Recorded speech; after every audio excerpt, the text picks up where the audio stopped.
ഞാൻ പേടിച്ചു. നമസ്കാരം പറയുമ്പോൾ ആരും മിണ്ടില്ലെന്ന് വിചാരിച്ചു. ഭാഗ്യം. Thank you. ജീവിതത്തിൽ സംതൃപ്തി കിട്ടുന്ന നിമിഷങ്ങളാണ് അല്ലെങ്കിൽ അവസ്ഥയാണ് എൻ്റെ.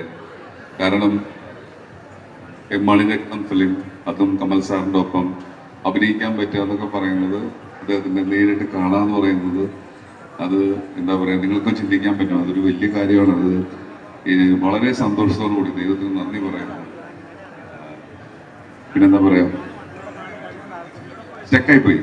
അല്ല പറയാം, ഒരു നടന് എന്തൊക്കെ ചെയ്യാൻ പറ്റും, നന്നായി അഭിനയിക്കാൻ പറ്റും, അതിന് ഒരുപാട് അവാർഡുകൾ വാങ്ങാൻ പറ്റും. അതിനപ്പുറം സ്ക്രിപ്റ്റ് എഴുതി സിനിമ ഡയറക്റ്റ് ചെയ്ത് അതും അതിഗംഭീരമായ സിനിമകൾ ചെയ്ത് നമ്മൾ അഭിനയിച്ചിട്ടുള്ള ആളാണ് കമൽ സാർ. അപ്പൊ ആ ഒരു ഇൻസ്പിറേഷൻ 38 മേലെ 39 മേലെയാണെന്ന് തോന്നുന്നു ഡബിൾ റോളുകൾ, അതും 10 വരെ വേഷങ്ങൾ ചെയ്തിട്ടുണ്ട് കമൽ സാർ. നമ്മൾക്ക് ഒരു സിനിമ ചെയ്യുമ്പോൾ ഒരു ക്യാരക്ടർ ചെയ്യാൻ റെഫറൻസ് എടുക്കാൻ വേറെ ആരെയും നോക്കണ്ട, അത്രയും മഹാനായ അദ്ദേഹത്തിന്റെ ഒപ്പമാണ് ഞാൻ വർക്ക് ചെയ്തത്. അതാണ് ഞാൻ നേരത്തെ പറഞ്ഞ എൻ്റെ സംതൃപ്തി എന്ന് പറയുന്നത്. ഒപ്പം മണിസാറും. അപ്പോൾ ഞാനും ജൂൺ 5 വേണ്ടി കാത്തിരിക്കുകയാണ് തഗ് ലൈഫിന് വേണ്ടിയിട്ട് നിങ്ങളോടൊപ്പം.